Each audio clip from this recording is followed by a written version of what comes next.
Tender beef. No other beef so fresh can be so tender. Presents Hearts in Harmony, transcribed.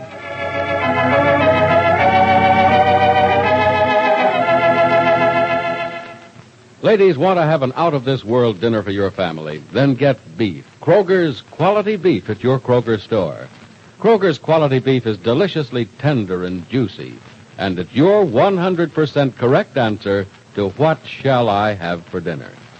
Now is the time to serve the dinner that's sure to please everybody at your house. Now is the time to thrill your folks with a delicious beef dinner. Surprise them by serving boiled beef with a tangy horseradish sauce to enhance the goodness of savory meat.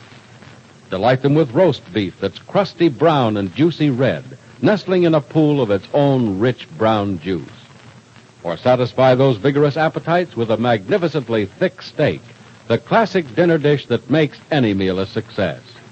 There's nothing quite like a delicious beef dinner to welcome your family home from the day's work.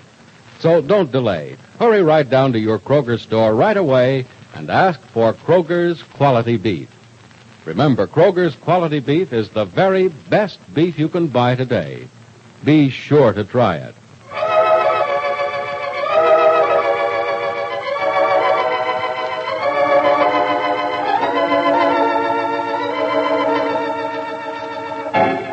And now, Hearts in Harmony. The strange acting and mysterious Freddie Lang has revealed himself at last. He's Professor Stuart Rogers' nephew, and he's come to Rossville from New York because he's in trouble. Having given away his secret, Freddie now says to Penny, "Well, Gibbsy, now that you know who I am and why I'm here, I suppose like all the rest of the dames, you want to know the whole lowdown." No, Freddie. I don't want to know anything you don't want to tell me. No? I suppose that look in your eye was a what do I care look, huh? Freddie, I don't think you ought to talk to Miss Gibbs that way. You call this dame Miss Gibbs, Prof? Say, you sure belong to the old school, don't you? Look, Freddie, I don't like your attitude at all. Sorry, Prof. Didn't mean anything. Just skip it. I don't intend to skip it at all. If Tell you want Gibbsy to... I'm sorry.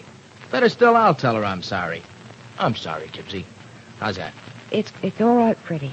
I understand. Sure, you understand all right, Gibbsy, like everybody else does. You understand by looking at me. You see a guy in a suit that looks like it was swiped off a couple of pecks of potatoes. You see a guy Never mind, Freddie. We both understand you had to ride in a freight train to get here, and we know... Yeah, you know freights don't carry valet service either. Good. I see you've been around a little, huh? Yes, I've been around. Perhaps a little more than you think. And I don't imagine you've been around half as much as you think. You say you're in trouble.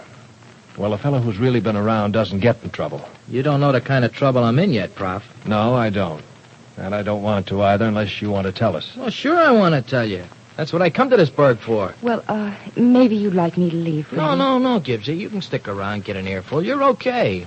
And I owe you something for what you've done for me. Ain't got no dough, so I'll give you a good earful of trouble instead. No, it isn't necessary to go through... Never mind about all that, Freddie. If you don't want to tell us your troubles, don't tell us. If you want to tell us, well, go ahead, but forget the comments and side remarks.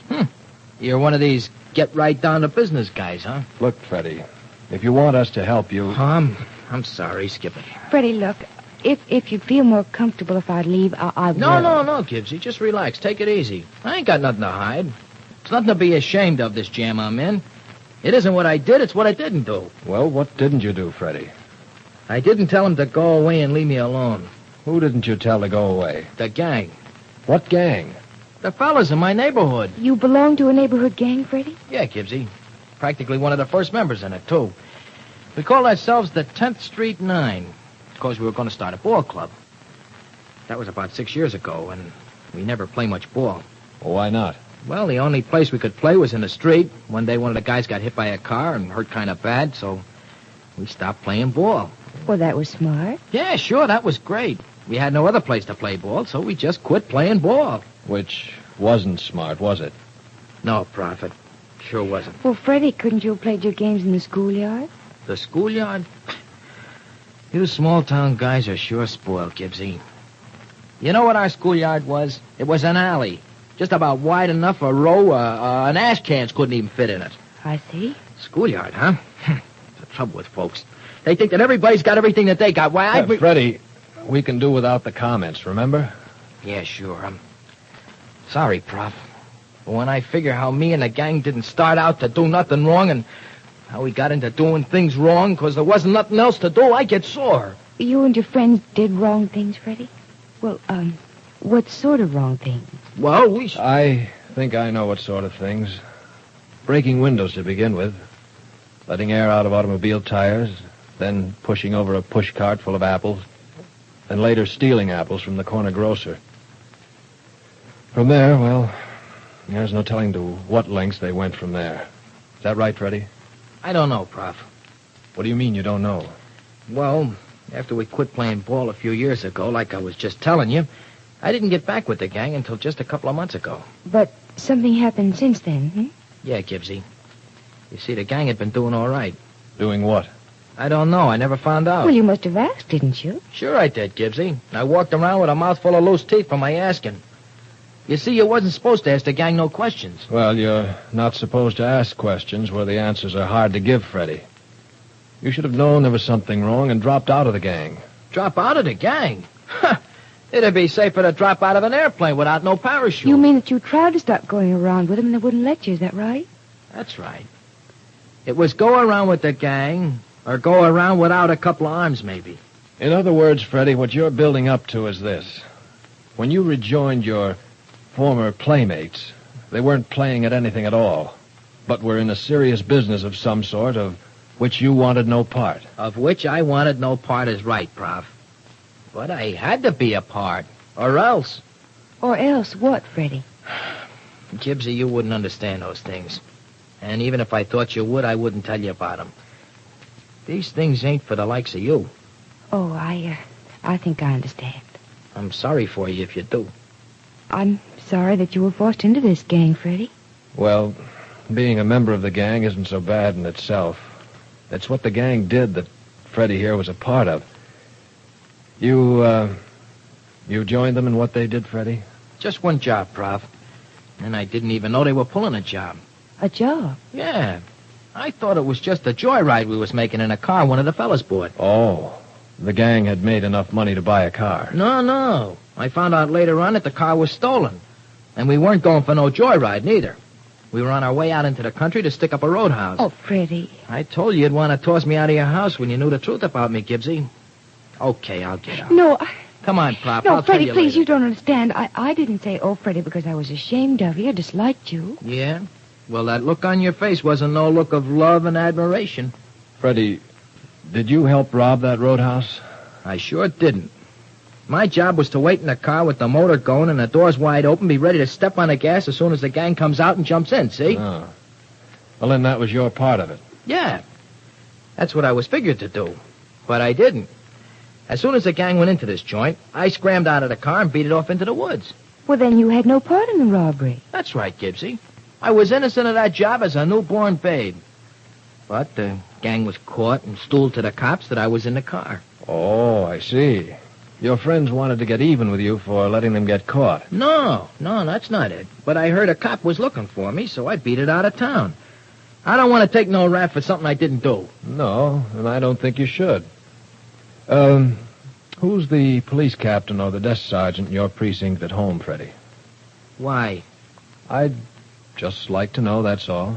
Oh. Well, I don't know the captain. The sergeant's name is, Kavanaugh. Oh, good. May I use your phone, Miss Gibbs? Well, yes, of course, Professor. Hey, who are you going to call? This Sergeant Kavanaugh. The call will be long distance, Miss Gibbs. I'll pay you. Oh, no, Professor, don't be silly. I'll be only Hey, too look, happy. Prof, look. What are you doing, checking up on me? Yes, Freddie. You came here to get help from me, didn't you? Yeah. Well, you say you've been around, and you're a pretty smart guy. Well, I've been around, too, and I'm not too dumb. But before I try to help you, I want to make sure you're telling the truth.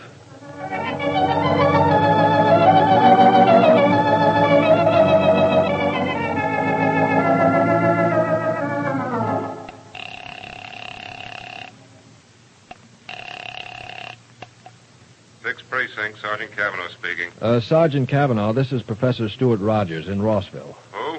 Stuart Rogers in Rossville. Rogers in Rossville. Yes, I'm a federal agent. Federal agent. Oh, yeah, Rogers, Rossville, federal agent, yeah. Well, I've heard about you. What can I do for you, sir? Well, you can give me a little information about a young fellow named Freddie Lang. That ruffian, Mr. Rogers? Well, he's one of the worst boys in the precinct. So I understand. And we're looking for him, too. You got information as to his whereabouts? Yes, but first let me ask you something. Is he wanted for a part in a holdup of a roadhouse not long ago? Roadhouse holdup? No, Mr. Rogers. Not unless he's going into the big time since he disappeared last week. Uh-huh. Then you're not looking for him. Oh, sure, we're looking for him. I see. He's wanted for a list of petty robberies longer than my arm. Oh. Well, anything terribly serious? No, not too serious. But he's a bad boy, and, well, he's going to turn into a worse one and get into serious trouble unless we get him now and teach him a good lesson. Well, I agree with you there, Sergeant. Will you be able to teach him his lesson? He's here in Rossville with me now. I'll bring him down to you. You will? Well, say, that's fine. But look, Sergeant, I want to talk to you before you do anything to him. Oh, I'll be glad to talk to you about anything, Mr. Rogers. Oh, good. Well, I'll wire you when I'm coming down with Freddie. Goodbye. Goodbye, Mr. Rogers. Be looking forward to seeing you. Freddie? Yeah, I heard you. I heard every word you said. Well, then you, know you're going back to New York with me. Professor Rogers, is Freddie in trouble? Well, yes, of a sort, Miss Gibbs. Oh? Now, listen, Freddie. Why did you lie to me? You listen to me. I didn't lie to you. You said you never did anything with your gang but go on that one single robbery. Freddie, you were lying. I know. You got nosy and asked that cop too many questions, that's all. Well, okay. Ask all the questions you want. But you can start by asking now where you can find Freddie Lang. Freddie, come back here. Oh, no, not on your life. Freddie, please, listen up. Yeah, and I'll get in with you for this, too, Gibbsy. You and the prof both. Oh, Professor, I think you better go after him. Oh, create a scene in front of your house. No, I'll find him later, Miss Gibbs. I'm sorry he threatened you. Oh, that's all right. I don't think he meant it. I'm afraid he did mean it, Miss Gibbs. That's what I'm worried about.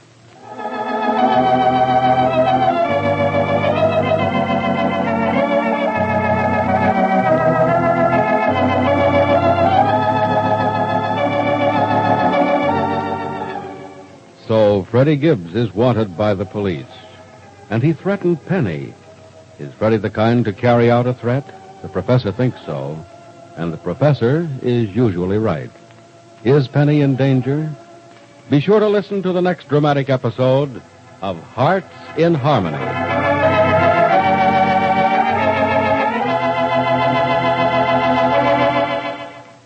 Ladies, if you've been racking your brain trying to think of the best possible dinner dish for men and husky-growing youngsters, just relax, and I'll give you the answer. Serve them beef, Kroger's quality beef, the perfect main dish for vigorous appetites. And remember, Kroger's quality beef is the very best beef you can buy today.